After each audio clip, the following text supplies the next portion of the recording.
tabweranso ife a Muvi Wachilungamo, gulu, chipani, anthu, nzika za revolution. Lero pa 23 Juni 2023, amechiti 2024, pamene tikuliebe maliro a Vice President wa dziko lino, Malemu Saulos Chilima, tikuyenera kuti tibwerebe tidziyankhula nanu a Malawi, tidzidziwitsana ndi kumapatsana mphamvu kapena kuti mangolomero.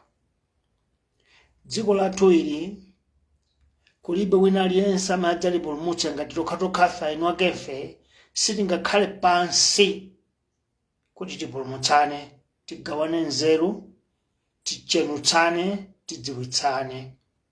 Ndiye ife chipani cha revolution cha Muvi tabweranso lero mu nyengo imene tikulira maliro.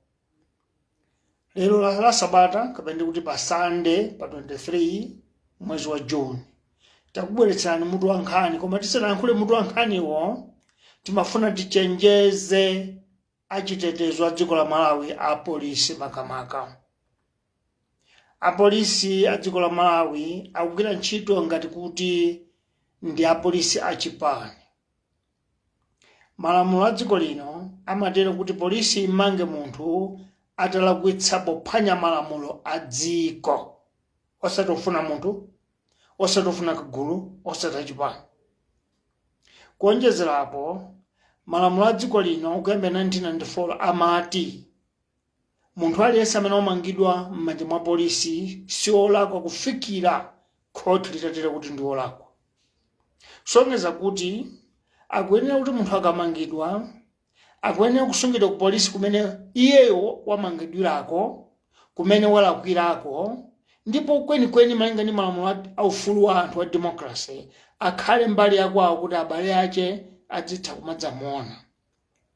Ife a Muvi tilokhumudwa kwambiri kuti pamene chiwembu chomanga Mayi Martha Chizuma chidakhazikitsidwa, polisi ya dziko lathu la Malawi yasiya kutsata ndondomeko ya dziko, ikumatha kumachita zimene chipani cha Malawi Congress Party chikufuna. Ndiye ife timafuna tidzule mayi olamu monga mkulu wa polisi kuti kodi ndondomeko izi mukuzitenga kuti, nzeru izi mukuzitenga kuti, malamulo amenewa mukuatenga kuti. Izi tikuyankhula chifukwa chimangidwire Mayi Martha Chizuma apolisi akhala kumachita moyo wonzunza ofanafana ndi chipani chimodzi, kumantenga munthu kamwinga ku police station kumene sangathe kudzaonedwa ndi abale ache, pamene malamulo a dziko lino akuti sanalakwe munthu yokufikira khoti litatero.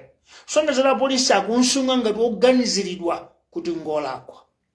Pachifukwa ichi ife tidzudzule polisi ya Malawi kuti zimene mukuchita malamulo a pansi pa boma la Tonse Alliance motsogozedwa ndi Malawi Congress Party mukuphwanya lamulo la dziko komanso mukuphwanya ndondomeko za democracy m'dziko mwathu.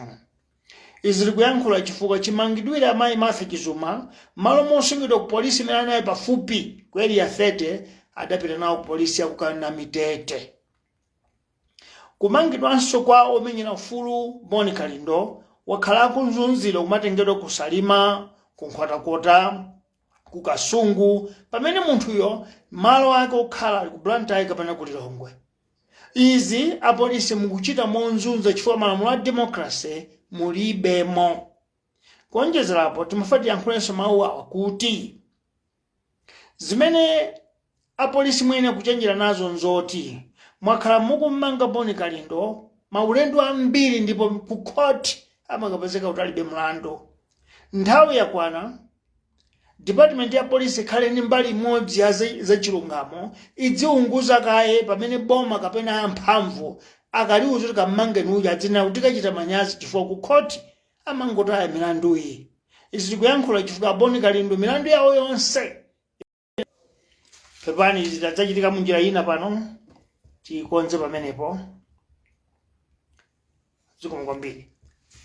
Milandu yawo yonse imene akhala akumangidwa Boni Kalindo ku khoti sanagamulidwe kuti ngolakwa. Kusongeza kuti pa izi olakwa ndi apolisi akumamanga munthu alibe chikhulupiriro chokwanira kuti ali mlandu.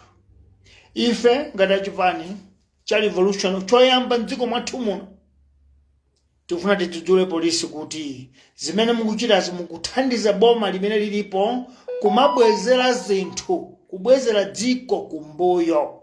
Tikupempheni kuti mupewe zimenezo.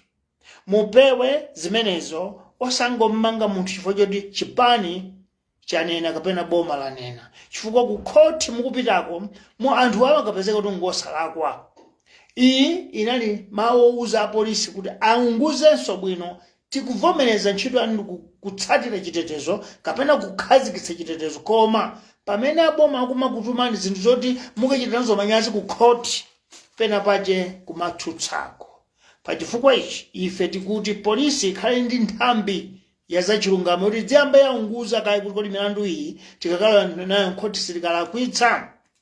Chachiwiri tipempheso makhoti a dziko lathu kuti mwakhala mukuweruza milandu ya Boni Kalindo posayipera tsopano mwina isanu ndi iwiri pa nthawi ino, kumene umapezeka tungola kwa pena ino akhoti kumakalipira polisi kuti bwanje mukummanga munthu pa nkhani zokuti amwangouzidwa. Pachifukwa ichi tipemphe akhoti kuti nthawi yakwana amene amabweretsa anthu chifukwa cha ndale mudzialanga iwowo kuti mchitidwe uwu uthe. Timafuna tingo chenjeza umenepo. Izi tikuyankhula chifukwa akuluakulu athu mdziko mwathu muno, akuluakulu mdziko mwathu muno omenyera maufulu veteran Kamulepo Kaluwa ali m'manja mwa polisi. Omenyera ufulu wathu walero Boni Kalindo ali m'manja mwa polisi. Chimo lawo kuyankhula. Chimo lawo kuyankhula. Tsopano ife timafuna titere kuti kodi kuyankhula ndi chiopsezo chanji chifukwa mu 1994 pamene timati tichotse chipani chimodzi kubwere zipani zambiri timati anthu adziyankhula.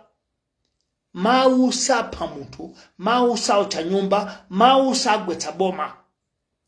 Lero mawu akuopsa bwanji kuti anthu akayankhula adzimangidwa. Zimenezi timafuna kuti titafunsa makhoti amadipati ya democracy mutati masulira kuti kodi tikubwera kumbuyo kapena tikupita kutsogolo. Izi zimene timafuna kutsuka nazo ni mkamwa tisanafike ndi ludzu lathu lalero.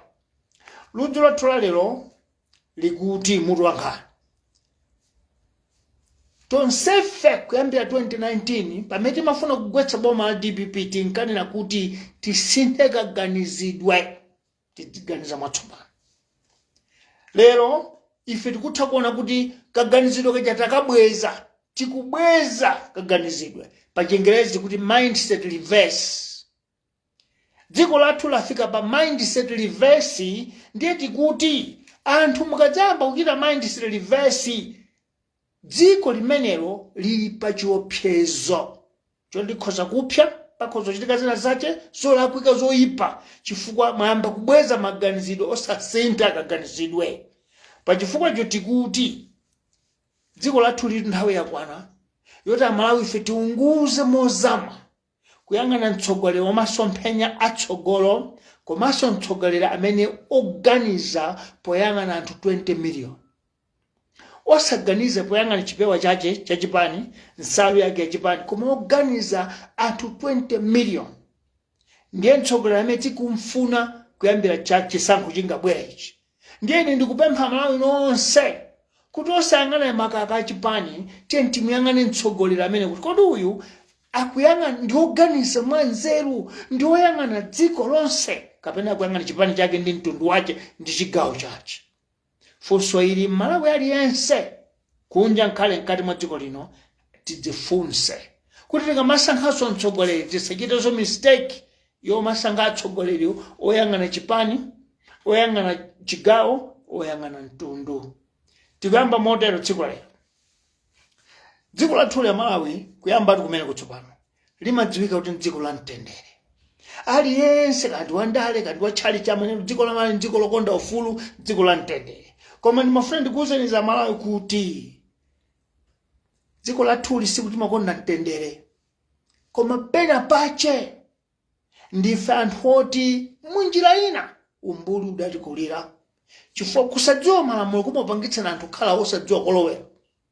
Sikuti dziko la mtendere ngakhale tili okonda ufulu, ngakhale tili anthu omvana, koma dziko lathu likunena zoona sitimadziwa udindo wa boma, udindo wa mtsogoleri wa dziko ndiye malo mwakati makhala ngati tili muutsi nchifukwa timanama kuti dziko lino la mtendere. Koma Malawi tikadzatsegula maso kuti mtsogoleri wa dziko amene kuyenda motere kuyendetsa dziko motere, boma limene kuyendetsa dziko motere, Amalawi ife tidzakhala ndi mphamvu yodzuka ndikuyamba kumafunsa mafunso. Ndiye ndimafuna ndiyankhule izi tikadzayamba zimenezo zipani zimene zilipo mboma dzanena kuti anthu amba kuukira adzamba kumangidwa zamba kuchitika lero. Mu 1994 tidasaina kuti Amalawi adzayankhule zakukhosi. Bola asatukwane, bola asatenge chida, bola asamenya nzawo, bola asaukire boma, koma ayankhule zakukhosi 1994. Zodabwitsa kutha kwa zaka sate ngoti zaka sate folo tsopano. From 2024 muno lero akayankhula wina aliyense zakukhosi kwache akummanga. Ndiye ife timafati yankhule mawu awa. Mwana kwathu kuno kwagwa ndima onera kuti wina aliyense akudabwa kuti ndima uwu wagwa bwanji dzuwa lili nye likuwala. Malawi aliyense ndi odabwa tikuyankhula bwanji imfa ya bambo Saulo Chilima. Anthu aliwonse amene ali ndi mzimu ali ndi ufulu ofunsa kuti sachitika bwanji mukuti imfa yatani. Ndiye ndimafuna ndiyankhule zikuuza boma la Tonse Alliance. Ndamva kuti mwatulutsa chikalata chonena kuti aliyense amadziyankhula za imfa ya bambo Saulo Chilima amangidwa. Ndiye ndimafuna ndikuwuzeni kuti ndiye musachedwe, ingodzukani mutipita khomo ndi khomo m'Malawi amanga onse apite ku jele chifukwa mumanga mtundu wonse chifukwa chanu. Aliyense akufunsa ni mwana yemwe mwati kwachitika chanu usiku kuno a vice president amwalira pa ngozi ya ndege yagwa. Aliyense ndi ufulu ofunsa, ounguza, odabwa komanso okayika. Ndimafuna ndiyankhule izinso kuti boma la Tonse pamene Amalawi akulikakira ntchito zake zimene inapanga ilo pofuna kufufuza, pofuna kuzindikira kuti mwati ndege inagwa ndiye kuyang'ana anakayamba nthawi yanji.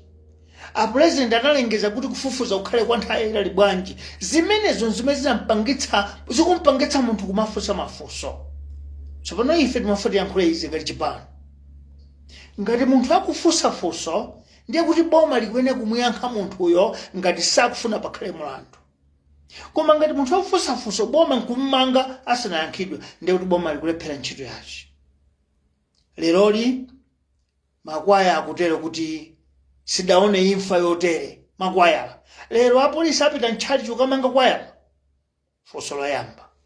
Zipani zalemba makalata utufuna timvetsetse bwino afodi chipani cha Muvi, chipani cha DPP, chipani cha UDF alemba makalata kufunsa kuti timvetsetse imfa yenda bwanji apa. Muti manga tonsefe. Sikefa chimoto anyamata ambiri ayimba nyimbo zawo kuti aya tikanadwa zika matenda. Sitikangomva kuti maliro munthu wanyamuka pita maliro mkomva kuti yeye maliro. Osatheka tikanadwa zika tikanapita kuchipatala bola. Kodi kufunsa kudandaula kumeneko nkoti mpaka munthu amangidwe nako. Ndimafuna ndiyankhule izi monga ifensi dalowa mboma mawa.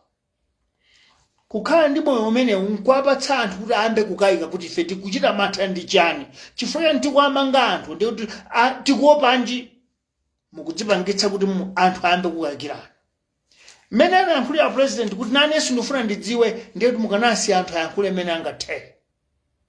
Ngati mufuna anthu atseke pakamwa choyambirira nchoti pakali pano osayitananso anthu ku Germany yayi. Pakali pano kuli anthu amakhoti, kuli mafumu ayitane namene kuti niyo mukhale komiti yofufuza apolisi kapena private awa enda nawo kuchikangawa. Anthu kumudziko aliko, anthu maumboni alipo, tafufuzani. Ndiye nkwauza Malawi kuti Malawi musabata imodzi kapena masiku 21 opomaliza tikupatsani yankho kuti bambo Saulo Chilima ngozi yawo idachitika motani, chifukwa chani, motani. Pamene pano mwatitseka dziko, mwatitseka pakamwa tonse chifukwa mwatipatsa yankho. Koma ngati yankho sinabwere Malawi simuntseka pakamwa ayankhulabe. Ndipo tikang'anitsitsa ndende za Malawi nzochepa kuyerekeza ndi mtundu umene kudandaula ndi kulira za imfa ya Chilima. Potero ife ngati chipano kudziwa kuti nafikizalowa mboma tidzakumana ndi zimenezi timafuna tiyankhule kuti nthawi zina boma lidziyenda ndi umunthu pa Chingereza amati consciousness. ife amuvi tikufunsa chipani cha malawi congress party ndi alliance yanu yonse kuti consciousness yanu ili pati ngati mukumangatu chifukwa tineni chitsanzo mwachidule veteran Kamulepo Kaluwa adayankhula zimene yakuganiza zimene anamva kapena zimene akuzidziwa choka mmangira sitikuchiona mukanangofulumiza kuti anthu amba kunena zambiri titani mwachidule tichite ripoti mufulumira kuti amalawi amve choonadi lero akuyankhula ena pa wireless kunena kuti iye nali sirikali mmodzi kuchoka kuzomba nawo kumeneko akuulula tsono kuti chinali chiwembu koma tsono ngati simupereka yankho nsaka kodi amalawi sakhulupirira izikunenedwasi ngati boma loti lufuna kuyanjanitsa dziko ngati boma lufuna kuti nalo lilire nawo limene alichite zinthu mwa machawe apa mukanakhazikitsa machawe koma osantseka pakamwa kuti aliyense alire motani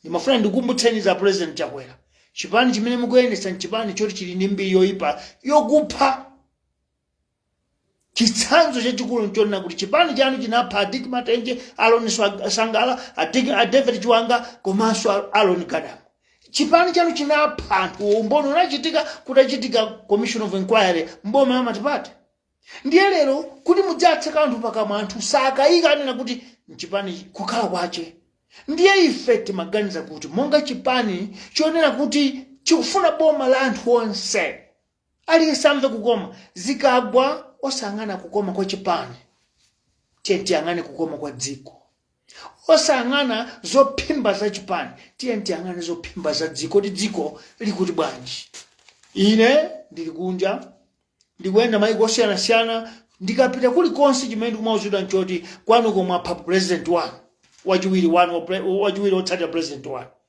mayiko otu amenewo tsono ngati mayiko akutera kuti kwanu komwe apha mwapha amalawi akamanena kuti ife tikukayikira kuti wina anthu achita kuphedwa boma likhumudwa bwanji ino aboma mukwiye chifukwa chanu ife tikufunsani kuti musiye zomanga anthu chimene mungachite muuze unduna olutsa mawu upite po wireless kapena pa television ukauza malawi kuti tikutha kuona kuti anthu akuchita manong'ono ochuluka koma pofuna kuti tikhale omasuka tonse tukhazikitsa akafukufuku ndipo akafukufuku pakuti ino aboma muli ndi mbali zanu mukuita anthu kujema ndi kuti mukhazikitse kafukufuku mutatu kumbali ya boma kukhale kafukufuku wache nzika wamba ndi mabungwe amalawi muno akhale ndi kafukufuku wawo ndiyeso akubanja ndi chipani cha UTM achite kafukufuku wawo chimene tingakupempheni ino aboma choti muchite ndiye choti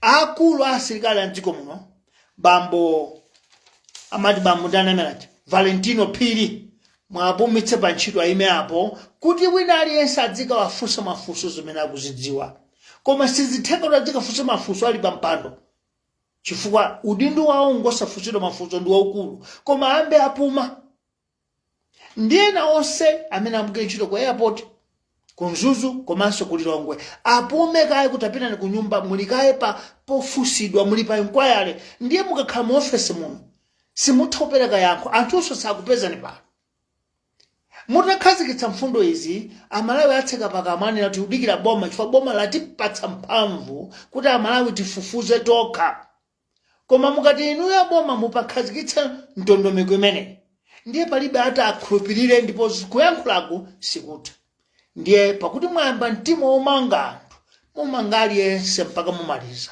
tsopano ndifuna ndiyankhule izi mukhoza kunena kuti apolisi akhoza kumanga anthu asilikali akhoza kumanga anthu koma ndimafuna ndikuwuzeni kuti mtundu wa anthu opanda mfuti opanda mpeni opanda mwala ukakwiya asilikali amakhalibe mphamvu chifukwa malamulo a asilikali nkuteteza nzika adzalephera kuti aombere chipolopolo choyamba ndi chachiwiri kupha nzika itadzuka ngati simukuonera mawayilesi akunja taonerani walese ku Kenya president wa kumeneko wakweza mitengo ya zinthu koma anthu makenya apita pansewu asilikali akulephera kuayimitsa anthu okwiyawo mfikira boma latembenuka kunena kuti basi titsitsako misonkho inayi koma sizikutheka ndiyetu iyo nkukweza kwa zinthu si imfa ya munthu koma amalawi akamba kutsekedwa pakamoti asayankhule za imfa imene mayankho ake sakuamvetsetsa, mutha asilikali anu kuauza kuti atseke pakamwa amalawi. Muli ndi mapulizoni okwanira kuti amanga anthu onse. Izi tinayankhula mongothamanga tini mfundo zingapo.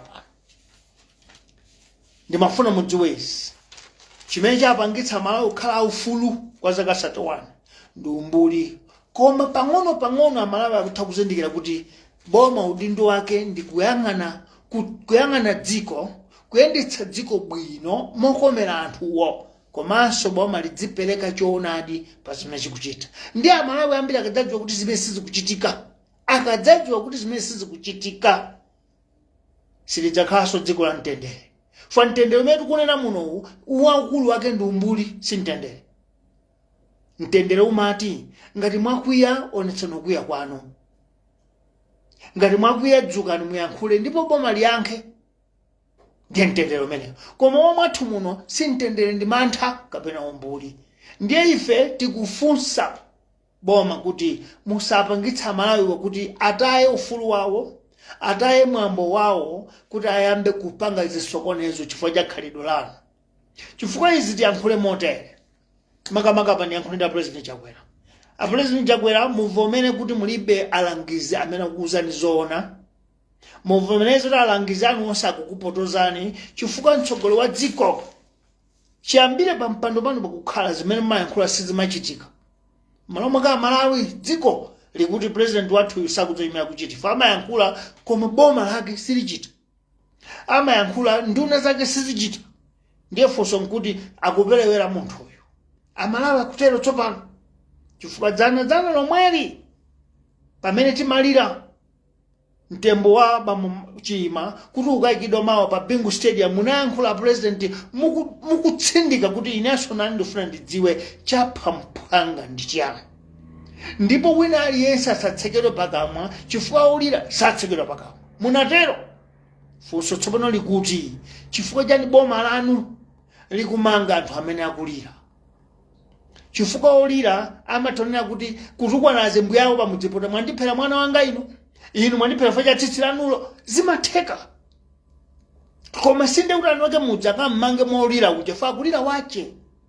Ngati mufuna kuthetsa zimene tsiku losesa mmati tipite kaya kwa Bwanali, kaya kwa Gangire, kaya tipite kwa Tetete, kaya tipite kwa Sapesa, akatiuze kuti mwana wafa bwanji, kuthetsa mpokoso kumeneko. Tsono kumalawi kwathu kuno kuti imfa ya Chilima tisiye kuyankhula, pakhale kafukufuku mutatu. Amachalichi akhale ndi kafukufuku wawo, nzika ndi mabungwe oyima pawo khadziko muno akhale ndi kafukufuku wawo. Boma lanu likhazikitse kafukufuku wanu. Ngati kuli kuitana anthu akunja, magulu amene wadzitana akunja ndiye boma misonkho yathu ibwereke magulu atatu a ndalama zimenezi. Boma lipereke ndalama kugula anthu amba ndi mabungwe oyima pawokha. Boma lipereke ndalama ku gulu la mipingo. Boma lipereke ndalama ku chipani cha UTM ndi mafumu ena onse, anthu onse afufuze. Ndiye muawuze ngati boma kuti magulu atatu inu tifuna mutipatse yankho pa siku 21 asanathe chifukwa Malawi ali nzonena zambiri. Ndiye mabungwe magulu atatu amene aja atiutsa ripoti lawo kutha kwa masiku 21. Kuyambira tsiku limene mwapereka lamulo limene ndi ndalama zimenezo. Ndiye tonse tidikira chifukwa nkhawa zathu zonse ngati ukayikira boma tikhulupirira amacharity. Nkhawa zathu zonse ngati ukayikira amacharity tikhulupirira boma. Nkhawa zathu zonse ngati ukayikira acharity ndi aboma tikhulupirira chipani cha UTM komanso mafumu.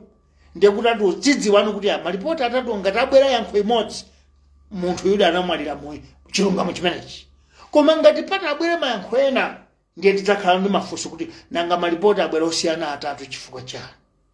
Izi tikuyankhula chifukwa ili ndi dziko, si khomo, si banja, si kampani. Ndi dziko la anthu 20 miliyoni. Ndipo mwa anthu 20 miliyoni muli anthu azikhulupiriro zosiyana-siyana. Kuli anthu azikhulupiriro za Muvi, kuli anthu azikhulupiriro za DPP, kuli anthu azikhulupiriro za UDF, kuli anthu azikhulupiriro za Congress Party, kuli anthu azikhulupiriro za Ford, kuli anthu azikhulupiriro zosiyana-siyana zipani zonse. Koma chifukwa kuti boma limakhala limodzi, ndiye kuti boma lidzichita zoti onsewa zipani zonsezi zikhutire. pachifukwa ichi ife tikuti a president usiku wa lero asanakalowe akamulepo Kaluwa ndi Boni Kalendo ku court mawu inu muyankhule muonetsa kuti alangizi anga andilakwitsa. Boni Kalendo ndi kamulepo Kaluwa atuluke asakafika su ku court chifukwa ku court mukachita manyazi. Malamulo aku court akuti kuyambira 1994 kuli ufulu wa kuyankhula pa Chingereza kuti freedom of speech, freedom of opinion, freedom of expression. Ufulu woyankhula, ufulu wa kuganiza, ufulu wa kusanthula zinthu. Ndi akamulepo Kaluwa amasanthula chimene alakwa sichikuoneka Malawi tofe tikutha kuona ndipo ku court akafika akauzaso kuti sitikuona zolokwa ifazile malamulo. Sanaphwanye lamulo lilonse akamulepo Kaluwa, sanaphwanye lamulo lilonse Boni Kalendo. Izi tikuyankhula moyang'ana dziko mosangana chipani. Ndipo izi sili kuyankhula kuti kufuna mpando wa president kapena kulowa mboma. Ayi tikuyankhula mwa munthu consciousness ikutikakamiza kuti tiyankhule. Potero timafuna tikuuze ina president achakwera ndi boma la Makonge sipate ndi zipani zonse zimene mwapanga nazo banja kuti kuyendetsa dziko mwa mtundu uwu ndi kupalamula mkwiyo wa dziko. Munalonjeza inuyo kuti tikubweretsa kusintha kaganizidwe. Lero kubwerera mbuyo mindset reverse ikuyambira potani. Lero mindset reverse ikuchokera kuti Amalawi imafuna ndiyankhule izi. Dziko lathu lino ndi la democracy, zipani zambiri kuganiza kosiyana-siyana. Ndi udindo wa boma kugongolera kuti ya zimene muonena anthu sizona. Zona zake ndi izi. Nchifukwa kuti makhala unduna owulutsa mawu. Zimene zoni mafuna ndiziyankhule. Ndiye ngati boma lidzigwiritsa ntchito undunawo kuphiphiritsa. Ngati boma lidzigwiritsa apolisi kuopseza. Ngati boma ligwiritsa ntchito malamulo kuphwanya ufulu wa anthu. Ndiye kuti anthu adzadana ndi boma limenelo. Ndipo izi mafuna ndiyankhule momasuka kuti a president Chakwera ndimafuna mukhale pansi panokha ngati munthu wa Mulungu. Mu 2019 kufika 2020 dziko lonse lidali pa chikondi ndi inu. Tonsefe mabaleta awa timavala kuti mukhale pa mpando. Mnyamata amene mwamanga lero ali ku prison yu amene ndamene ambitsa kuti mukhale pa mpando. Chimene chimafunika kwa munthu ukadzaona kuti zindatemenuka umadzifunsa kuti pakhota njira ndi nyani ndi pati. Chatsitsadzaye kuti njovu ichoke nyanga lero ndi chiyani. Izi ndikuyankhula chifukwa boma lanu latsala zaka myezi pafupi 16 kapena 14. Nkutheka mukhoza kuluza chisankho. Mukadzaluza mudziwe kunena kuti boma likubweralo silidzayang'anira izi zimene mwachita zaka 4. Lidzafuna lifukule lifufuze. Chifukwa chimene tikuchidziwa ife dziko lathu lino nchoti maboma amati akabwera manauta nanga ife tikawamangawa namve adzatimanga. Alipo ena atalowe m'bomamu amene akuti akukakonza zinthu sadzaopa kuti wadzamangidwa chifukwa wadzakonza zinthu. Ndi adzakonza zambuyo nkukonza zawo pofuna kuti Malawi asangalale. Kodi akadzamba kumakukankhirani ku court, akadzamba kumakukankhirani ku prison, mudzasangalala? Funso limenelo mtsogoleri aliyense kuti onse alliance nduna phungu otsatira president mudzifunse mafunso amene kuti kodi lero la Malawi kuti atembenuka chifukwa chani? Chifukwa ndi amene wanativoteraje koma atembenuka bwanji lero? Atembenuka chifukwa inuyo mwasintha mindset change jamabweretsa mindset reverse. Ndibweretsa mawu amene munayankhula pa 11 January 2019 bambo president Chakwera. Boma la DPP litamanga nyamata amene koma dziko la Malawi watilakwira chani Boni Kalendo. Boma ili kumanga koma ndi amene amakuthandiza nokhala pa mpando. Tichite manyazi. Pa 11 January 2019 a president Chakwera ali otsutsa boma ku nyumba ya malamulo analemba kalata pa Facebook pawo. Ananena kuti zimene akuchita apita mthalika kumanga Boni Kalendo ndi uchitsiru, ndi zopanda mpake, zosavomerezeka, ndipo sakutukwa na president fa kuti adipibe amamanga bonika ndi fa kutukwa na president ndi achakwera kuti sakutukwa na president ndipo sangatukwane fa malamulo mulibe ndipo ngati malamulo alipo endekedzalo mboma ndi dzasintha amalawi lero aitulutsa article manager akuitulutsanso ndimafuna kuti amene mukumvera audio ya movie ya lero mwapatsa president awerengeso ndi apitenso ku 2019 kuti akachoka pamene paja adzifunsenso Friday ngati si Thursday chisankho chili Tuesday adakakomana ndi Brian Banda a president chakwera namuuza kuti ndikuti Tuesday likubwerali wantambala ya Malawi sidzabedwa ndipo Tuesday lachiwiri likubwerali kuyera kumene kuwala makuyembekeza Malawi kuti akomana nako ndipo ndikadzapanda kutero in 2 years time ndidzachita resign. Munthu amene alibe chikumbumtima si munthu. Munthu aliyense amene okhala ndi chikumbumtima ndidalonjeza kuti ndidzapanga izi koma m'maso mwanga ndikuchita ndikudziwa kuti ndalonjeza ndikuchita dala chikumbumtima pamenepo chimakhala kuti mulibe mu munthu wako koma munthu wachikumbumtima amakumbukira. Zinthu ziwiri izi a president chakwera kanakhala pansi kuti zimene zinayankhula ndi inedi zoona koma tsopano ndikuchita zimenezo. Chimene ife tikudandaula lero osatseka pakama Malawi akamalira poyang'ana ndi mmene ngozi yachitikira.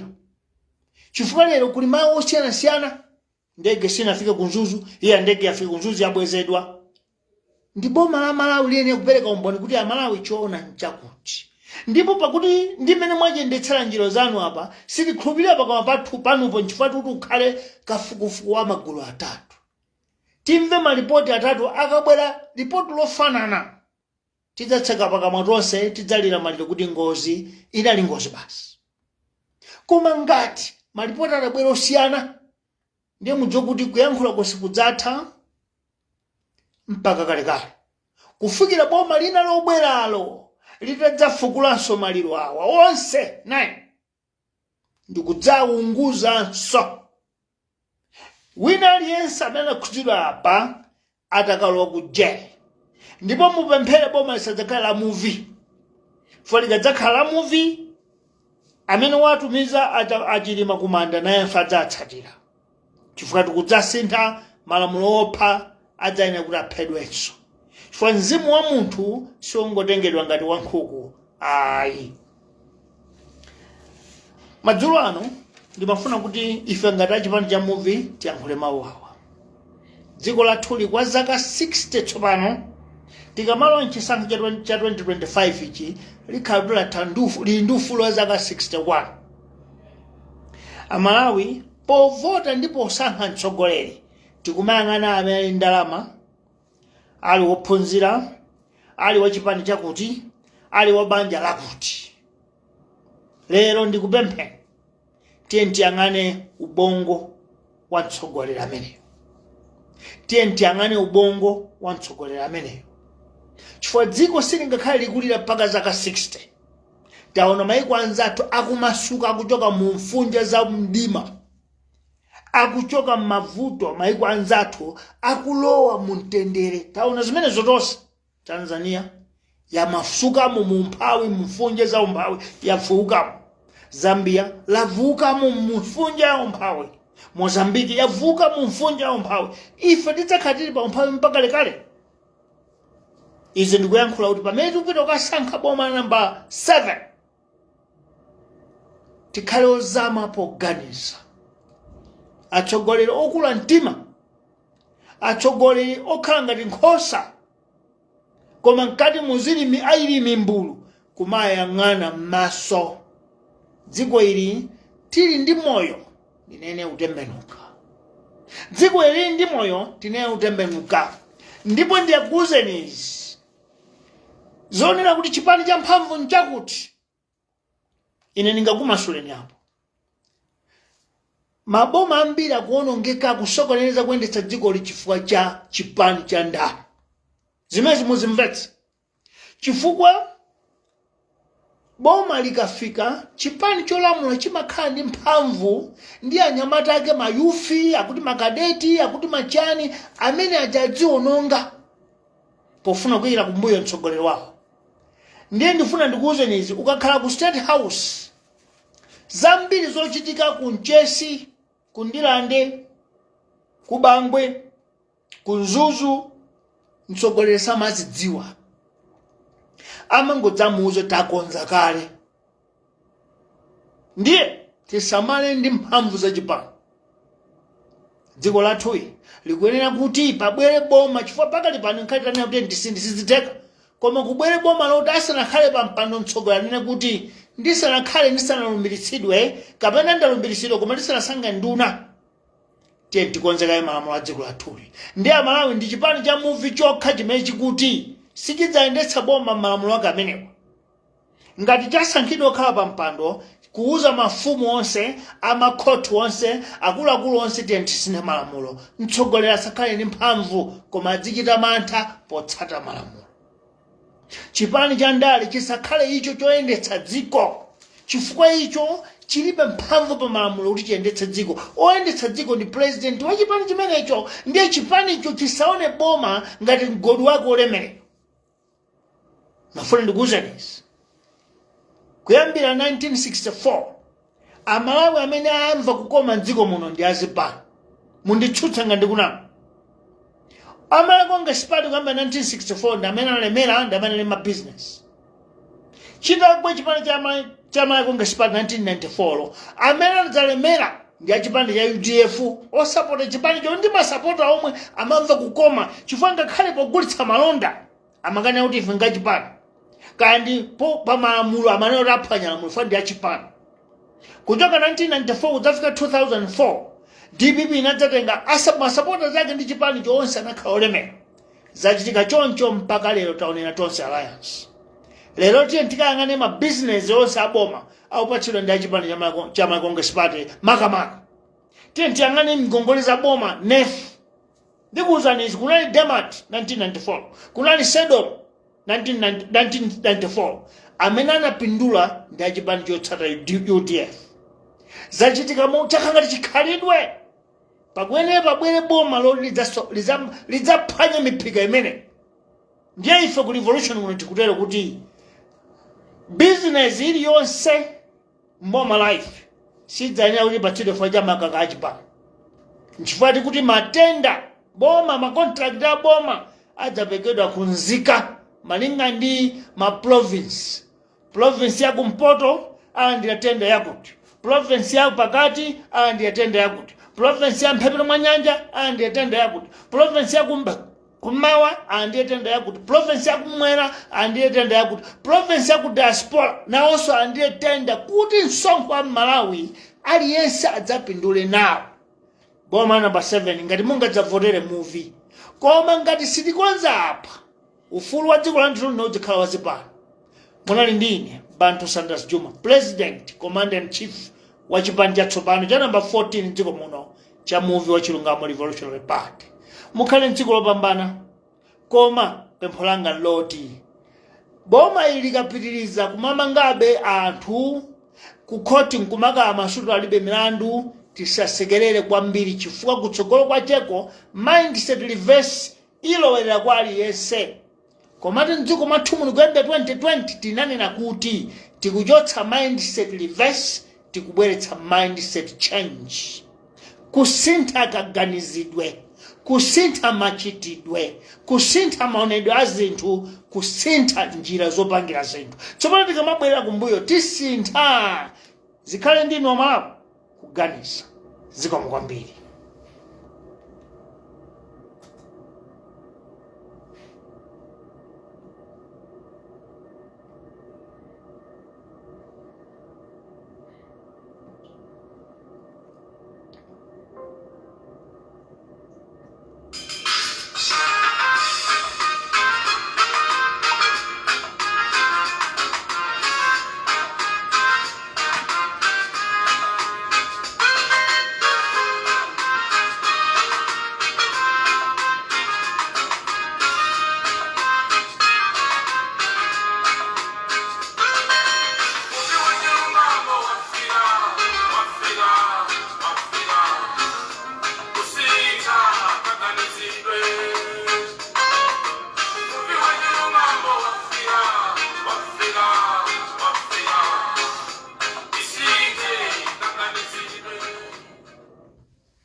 Fellow citizens, as we are in the period of mourning our Vice President, Dr. Saulos Chilima, we are back again, and we have left our protocol that we do all the time, because this is a mourning period when the country is grieved, depressed, and in the dark for losing the most highest person, the second citizen of our nation. By that, we are not going to do what we do all the time. We are not following protocol. Today, it's Sunday, the 23rd June, 2024. Before we give you the topic of the day, we wanted to give these highlights about our country. As a nation, we are very much disappointed on the way Malawi Police Service or security arms of our nation are treating citizens. We all remember in 1994, we did away with the laws of dictatorship, the laws and legislation of one-party state. We ventured into democracy. And when we did this, there were changes of the law. And the first thing that we should all remember, it was the freedoms of the people. There was what we call freedom of speech, freedom of press, freedom to associate, freedom of assembly, and freedom to vote. These freedoms are our fundamental freedoms that are on the first chapter of our national constitution. By this, we want to blame Malawi Police Service on the treatment that they are undertaking against the people of Malawi. Two of our activists, one parliamentarian and one activist, are all in police custody. And their sin or their crime is because of freedom of speech. This is something that I want to warn Malawi Police Service, that you are breaking the law. These two activists are not breaking the law, because their freedom of speech are enshrined in the national constitution of our country. Freedom of speech, freedom of opinion, and freedom of views. What parliamentarian veteran Kamel Pukalua said is part of his views on the death or sudden death or tragic death of Vice President Saulos Chilima. Comrade Kalua was expressing his views, how he felt, according to the information he had. And for him to be arrested, that is now fighting against democracy. Because in 1994, we fought against one-party state, we fought against dictatorship. Likewise, what activist Bonnie Kalindo has been saying all along is part of the freedoms that we fought hard to win in 1994. Again, we want to blame the Malawi police. On the same constitution, it is said that one is guilty only if he is before the courts. When the courts say you're guilty, then one is a convict. But once he is in the hands of the police, he is a suspect. Therefore, suspects cannot be treated as convicts. This we say because as per human rights of our nation, as enshrined in the Malawi Constitution, as well as Article 21 or Article 19 of the United Nations Geneva Convention, it is said that people shall have freedom. People will be free. Now, Comrade Bonnie Kalindo, veteran Kamel Kalua, they have those freedoms. And we wonder why Malawi Police Service detains these people from their places where they committed a crime and transfer them from one police station to another, far from their convicted or from their arrested places. As long as the law says one is innocent until proven guilty in the court of law, it says when they are in the courts, in the police cells, they are innocent. Now, why do you treat an innocent person like he's a convict? Again, why transferring them from their dwelling places to places where their families cannot be able to reach them, to give them hospitality? Because these people are innocent while in your hands until the courts said so. Now, by this, we want to condemn Malawi Police Service and show our disappointment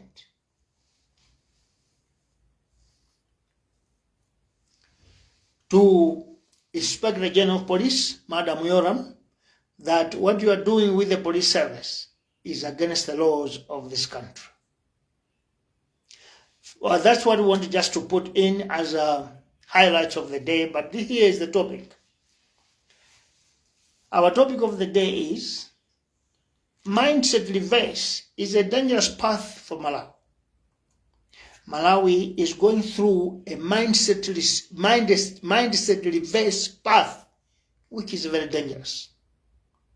A country that goes in mindset reverse has very awkward and dreadful consequences. Time has come for Malawi to look for a decisive and futuristic leader to avert or prevent civil unrest, because this is where our country is going. We need a decisive and futuristic leader to avert and prevent civil unrest, because this country is now driving towards civil unrest. Malawi is known untruthfully to be a peaceful nation, but this does not mean that citizens do not face circumstances and situations where peace can be disturbed. They do face such circumstances, only that citizens do not bother much on the transparency and accountability of their governments and leaders. This is worth repeating. We always lie that this is a peace-loving country. This is a peaceful nation. I want to say this is not true. We are a peaceful nation because we are ignorant of holding our governments accountable and making sure that they run their services or their day-to-day duties transparently. That's why our country, we sometimes make a mistake to say it's a peaceful nation. But I must tell you, the moment and the day Malawians open our eyes to hold our governments accountable and demand transparency, this is the time that this country will never be peaceful. Because Malawians will realize that they have been held ransom for quite a long time, 60 years. Therefore, it's not good for us to take advantage that we can do as we please because this is a peaceful nation. Number one, what has kept giving peace oxygen or life jacket are the promises and lies politicians have been giving citizens and the country for the period of 31 years of democracy. Number two, little by little, the hopes that citizens have on their governments are dwindling and fading. Why? At the dawn of democracy and multi-party dispensation, Malawians were promised freedom of speech, freedom of press, freedom of assembly, freedom of association, and freedom to elect a government of their choice, as well as a president of their choosing. That was a promise of multi-party democracy. Number three, Malawians were assured of democracy as being the government of the people, for the people, and by the people. That was the promise of democracy. But I want to tell you, 30 years later, Malawians are asking questions. Because now, 5 governments that have led this country under multi-party administration, it has been the government of the few, for the few, by the few. We say this because under UDF, under DPP, People's Party, DPP again, and today, MCP-led Tons Alliance, they have displayed and shown citizens that the country is running with a government of the few, for the few, and by the few. All of you agree with this. It's no longer democracy, government of the people, for the people, by the people. It is government of few, for the few, by few. Number 4, ever since multi-party democracy arrived in Malawi, majority of citizens have not witnessed the government of the people, for the people, by the people. That is clear. You will even agree. Ever since multi-party democracy, Malawians have not seen the government of the people, for the people, by the people. Because it is not the people that are running the government. It is not the people that are benefiting from the government. And it is not the people that are seeing the fruits of democracy. So it's not the government of the people, for the people. Number 5, to be precise, under Malawi democracy, it has been the government of few, for the few, and by the few. That is the democracy that we have practiced for 31 years. People that benefited in the 5 governments have been ruling party followers and supporters. I'll give an example. From 1964 to 1994, businesses, companies, tenders and contracts were given to Malawi Congress Party followers and the tribe of Chewa people. That's precise. And when the multi-party democracy came, businesses changed hands. That's why many companies were sold. Because the shareholders of those companies were from the Chewa tribe and from the ruling party, Malawi Congress Party people. Now, UDF wanted to control. They took over. So from 1994 to 2004, it was UDF supporters that benefited in contracts, tenders, and businesses, or even fruits of government. It has been a trend. From 2004 up to 2012, it was DPP leaders and supporters. From 2012 to 2014, it was People's Party leaders and supporters. Not Malawians, but particular people. Meaning our democracy is the government of the few, for the few, by the few. And that has happened from 2014 to 2019. It was DPP leaders, DPP supporters. This is why in this country, no one will be held accountable. Because ruling parties, they know that it's our time now. So we cannot bother those people who stole in the past government. I want you to understand this. If we cannot deal with this matter, political parties, particularly ruling parties, are the ones that are making this country poor. So democracy in our country, it has never been the government of the people, for the people, by the people. Never. It has been government of the few, for the few, by the few. In this case, ruling party followers. Number 6, this is why economic equality is discriminating in this country. It favors only those in power and ruling in the government. We don't have economic equality in this country. If there is anybody who is not part of the political party that rules, they will die poor people without any chance of seeing economic opportunities. Never. That's why you see many people rushing to political parties, because they know if that political party is in power, we are at advantage. I'll give an example. In 1994, there was a company called Demat, Sedo, that was giving credit or loans to people. I'll tell you, it was only UDF supporters that benefited. And it has happened. Today there was in DPP, there was what they call, is it what? MEDEF, yeah. What happened? It was DPP supporters and followers and ministers that benefited. Today there's NEF, NEEF. Who are benefiting? Your guess is as good as mine. The people that are benefiting are Malawi Congress Party supporters. And some alliance partners are even complaining that we don't get NEF. But I'll tell you that even ministers, their daughters, their family members, and supporters of MCP, others are even complaining that we are in the ruling party, we help them, but they are not giving us credits, loans from NEF. Meaning, national projects are for political parties, not for people of Malawi. And we need to be careful on this. National projects that are supposed to develop people all over, regardless of political affiliation, are now given to political parties. So in Malawi, we don't have democracy, which means government of the people, for the people, by the people. We have a democracy that is government of the few, for the few, by few. That's what we are practicing in this country. And we need to change this. Number 7. Citizens of Malawi have proved and had enough, because from this 2024, they have witnessed that a government that promised mindset change is now backtracking to mindset reverse. All of us supported Tonsi Alliance government because they introduced and adopted mindset change. Meaning that we are not going to live in the past, we are going to live in a new world. But unfortunately, we are on reverse, mindset reverse. It's like we didn't change anything. And it's more worse because what we saw under DPP, it's now worse what we see in Tonsi Alliance government. Number 8.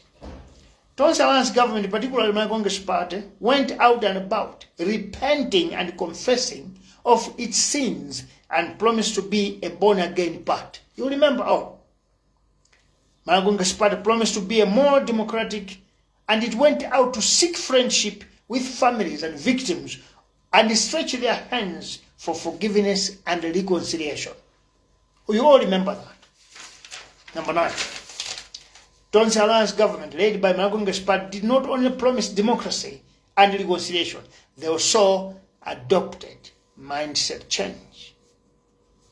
Number 10. My Congress party attracted almost all progressive political parties to join them, mainly because of its new philosophy of bringing the reverend as a torchbearer. We believed because this is a God-fearing nation. Now, if a God-man is coming to lead us, then we are going to be led by righteous people. That is what attracted the attention of many people. Malawi, being a God-fearing nation, decided to give God a gift. We decided to give God a gift because it was a reverend who was going to lead us. And guess what? Overwhelmingly, we all went to vote for President Lazarus Chakwera, because we thought we were giving God a gift. Number 11. 4 years later, the entire country and citizens are flabbergasted, seeing the party that shone sheep face, led by a man of God himself, introducing mindset reverse. Very flabbergasted, disgusted, disappointed to see that this very man is going back to their true character of my Congress party that we saw painfully in 31 years before multi-party democracy was born. Number 12. My Congress party, in its mindset reverse, has gotten back to its past lifestyle of detaining without trial, detaining as they please without following the law.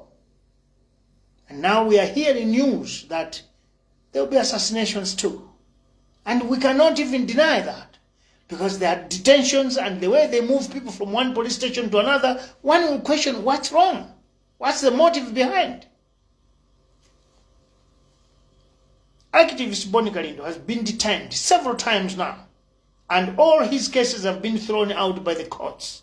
But they still go ahead and continue arresting him, even though they know that on Monday tomorrow he'll be granted bail, because he don't have a case. He did not break any law. He is within his rights under democratic dispensation. But my Congress party think otherwise. Number 30. As this voice note is coming out, activist Boni Kalindo is in police custody on the case that will be thrown out in court tomorrow.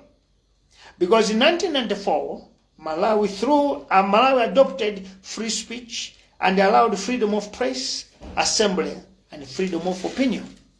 It looks like my Congress party was not there when these laws were adopted, when this constitution was drafted. Number 14. In 1994, Malawi did away with dissenting views, did away with verbal treason unless one was found with a cache of weapons, ready to overthrow the government or kill a president. That's where there's treason case.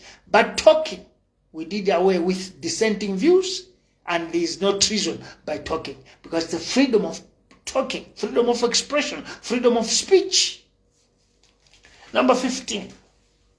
Malawi Congress Party today is doing everything in its power to bring Malawi backwards in mindset reverse, where it is stifling freedom of speech, stifling freedom of press, stifling freedom of assembly. Number 16. The man of God, President Lazarus Chakwera, in 2019 on the 11th January, I even remember the date, on the 11th January, he condemned the arrest of Member of Parliament then, who is today's activist Boni Kalindo, who was arrested by DPP because they said Boni Kalindo insulted the president. And I want to quote you what President Chakwera wrote in an article when he was leader of opposition. He said, and I quote, Boni Kalindo did not deserve arrest whether he insulted former President Peter Mutharika or not. He even said arresting a parliamentarian was illogical conduct of Mutharika's failed government, and he said it was primitive and unacceptable and stupid. He said such law will be repealed in his government. That's what President Chakwera wrote in 2019 on the 11th January. Now, fellow citizens, I just want to say something about that. I want to know whether the advisors of the president are alive or dead. I want to know whether the advisors of the president are advising him or they are on holiday, on leave. Because this is the time that advisors should be able to tell the president that you do not repeat what you said, you do not miss your own promise, you must always keep your promises and do them. 17. Today, Member of Parliament Kamlepo Kalua, who was speaking or expressing his feelings about the sudden death of Vice President Saulo Chilima, has made him to sleep in custody for 3 nights now, and Boni Kalindo 4 nights, for expressing their feelings, for expressing their own views in a multi-party dispensation. Number 18. If Malawi's laws were credible and perfect enough, President Lazarus Chakwera could be brought to task using his own words.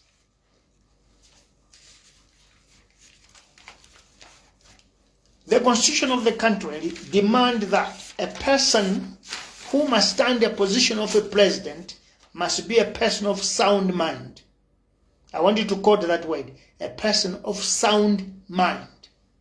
Why do they do this? Because they want to be sure that he will lead 20 million people properly, clearly, credibly, and correctly. It is this very president who said if elected in power and found to have failed the country in 2 years' time, he will resign. The question that comes is, the 2 years that he has been in power, has he performed as per his promise? The answer is no. The question is, has he resigned? The answer is no. Now, who is breaking the law? And who is not keeping his promise? That's why they say, Constitution said, the person who should be a leader of a country must be a person that has sound mind, decisive. 19. Today, Malawians are jailed for ridiculing the president from the words of his own mouth. Whenever you just remind him this, whenever you just say something like this, we are arrested. Is that democracy? Is that the rule of law? Because in the law, it is stipulated that people be free to speak, people be free to observe, people be free to express their own feelings and views. There will be no dissenting views. Because in the multi-party, the policy of DPP is not the policy of Malawi Congress Party. That is dissent. In the multi-party dispensation, the policies of R4, they are different from the policy of the UDF. That is not dissent. It's freedom of speech. Democracy. The government of the people, for the people, by the people. I'll tell you this. Today, if you repeat what the president said, it's a crime. But that crime is in the books of my Congress party, not in the Constitution of the Republic. That is why I tell you that tomorrow, Monday, Comrade Kalua and Comrade Kalindo, they are going to be freed because they have not broken any law. They have broken the law of my Congress party. Now the question is, are we led by the Constitution of my Congress party or we are led by the Malawi Constitution? That is why we demand President Chakwera tonight to direct the release, immediate release of these two people, because if they go to court, they are going to be ashamed. No court is going to convict these people for expressing their views. Number 20. The death of Vice President Saulos Chilima, based on the circumstances and situation that led to his announcement, to the setup of the search team, raises questions, leading to people speculating, why would government criminalize such rumors and suspicions? It's clear. When this plane went missing, the moment the president was told, he gave 4 hours to get a report. 4 hours. The question is, if the plane is still stuck in the air, can it last for 4 hours? Question number 1. That's suspicious. Number 2, he got the report at 16 hours, 4 o'clock. The search was directed or demanded from 17 hours.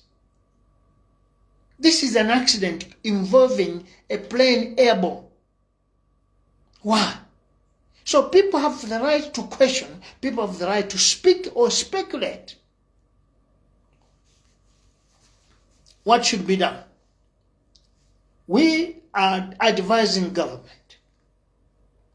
If you want people to stop talking, speculating or gossiping or talking rumors, the only thing you should do is intensify on the commission of inquiry.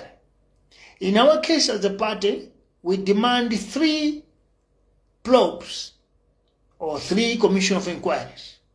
Why? Because the circumstances surrounding this death already, they have speculated a lot and there are a lot of things that have happened.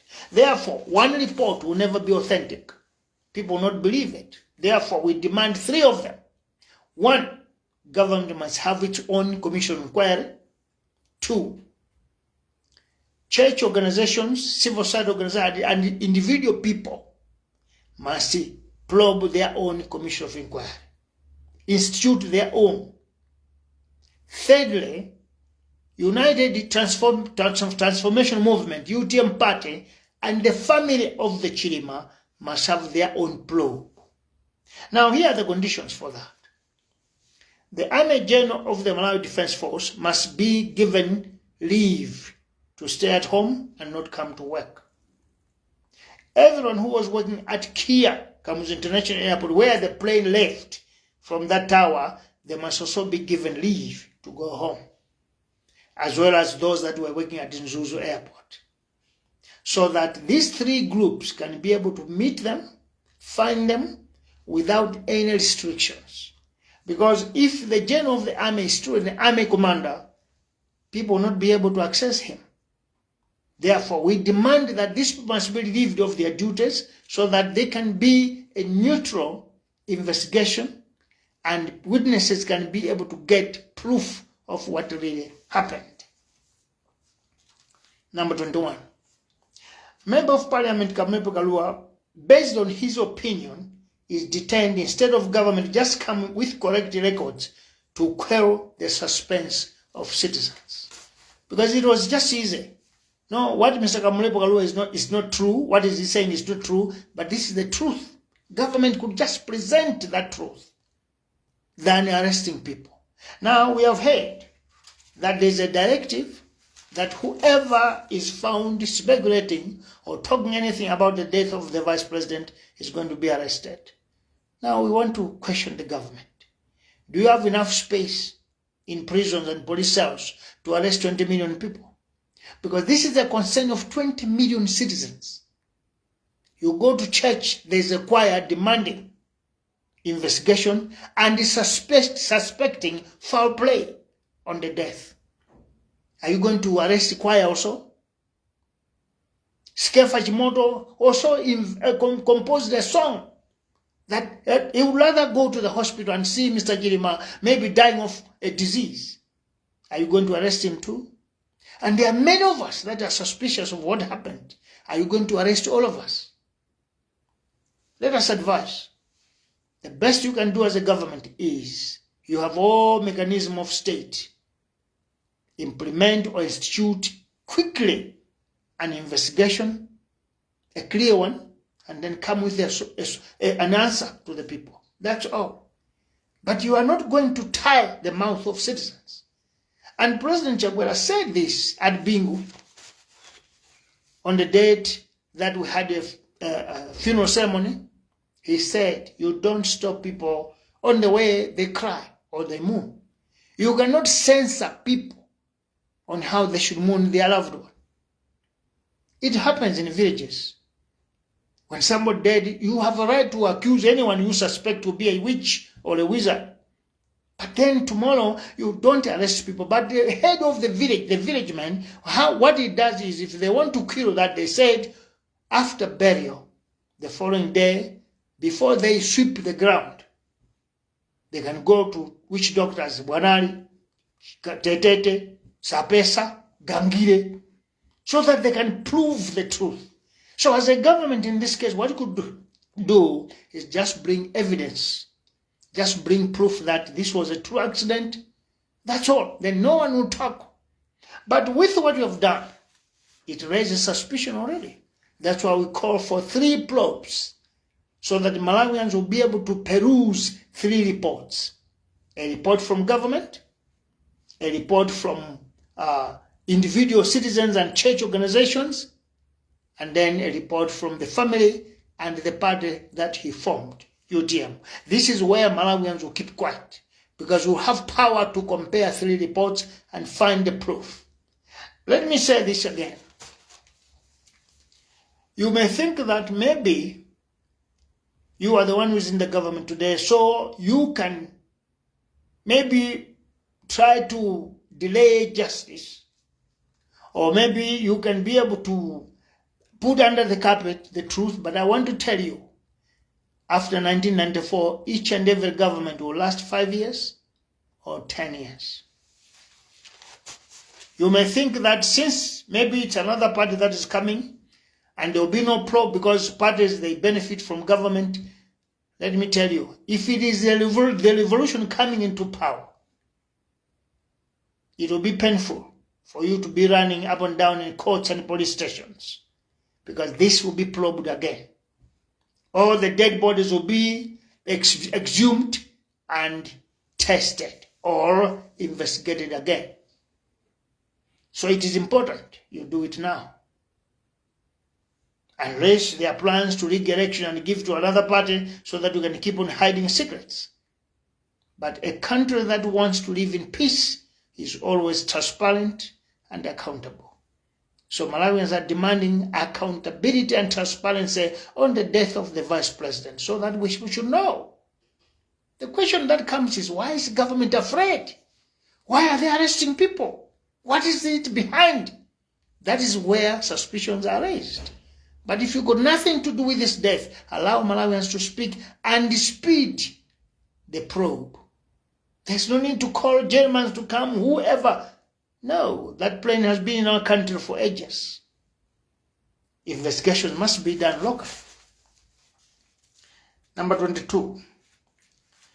We call on presidential advisors, as well as former presidents Bakiri Muluzi, Madam Joyce Banda, Peter Mutharika, to seek a closed-door meeting with President Lazarus Chakwera and give him sound advice over the treatment his government is giving to the country. I'll repeat that.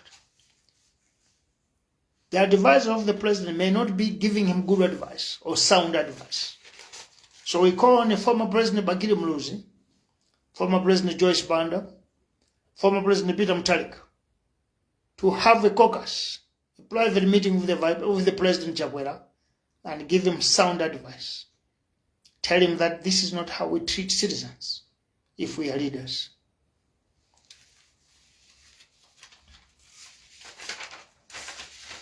This is why we call for an independent commission of inquiry to come out with a clean, transparent, and truthful report so that Malawians cannot continue speculating.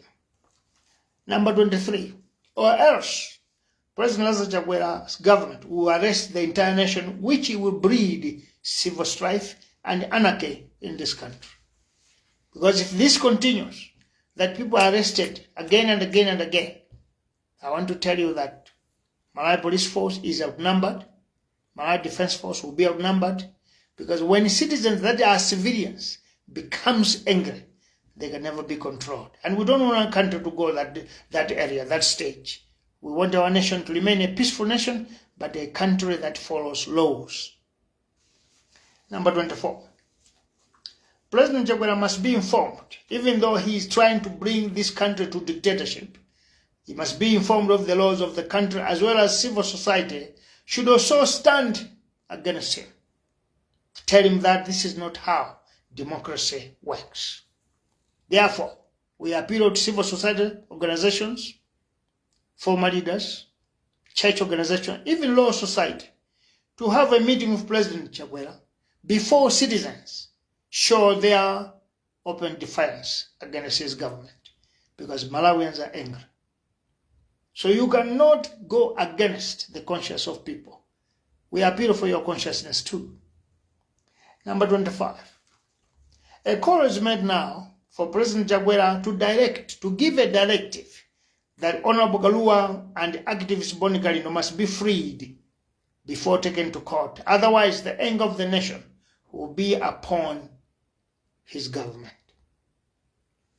Number 26. President Lazarus Chakwera is standing on the testing ground to show the country that he is with the people and the country, or he's with a political party, Malawi Congress Party. The choice is his. This is the moment he goes, he shows his side. Is he with the people, or is he with the political ruling party? Number 27. A self-introspection must be asked for President Chakwera to do, so that he can be able to realize where this country is driving towards. It is these very people who were on your side against DPP from 2019 to 2020. And they even went a mile to demonstrate, protest, showing that they are with you, not with DPP. The question must be, in your introspection, what has happened now that people have turned against you? That needs self-introspection. What has happened? What have you done? If this introspection can be asked with honesty and conscience, President Chakwera and his administration will know that they have done something wrong. In our language we say, don't blame the flute that break the tusk of an elephant. Check in the tree what plucked the flute.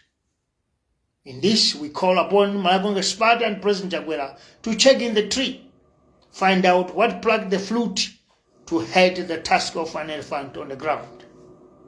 Number 28. Fellow citizens, this country will be clocking 61 years next year when we'll be going to elections to elect a new government, a new ruling party, and a president. I want to give you homework. As we ponder, as we look around, as we listen to policies and manifestos of political parties, as citizens, it is our duty, it is our responsibility to be very serious, to be very keen, to be very considerate, and check in all leaders of all political parties, all of them, check who is a decisive leader, who is a futuristic leader, and who is a leader of sound mind. Otherwise, this country is going to be doomed if you don't make the correct choice in the next elections. But I want to say this finally. You and me will have any other country apart from this one. There will be no Zambia for us, no Tanzania, no Mozambique, no Zambia. We are Malawians and we need to be in Malawi. Therefore, the future of this country is at stake if we don't make decisive decisions. It's up to you. When you go to vote, think. You are with me, Bantu Sanders Juma. Have a great day. Let's meet again next time. Thank you.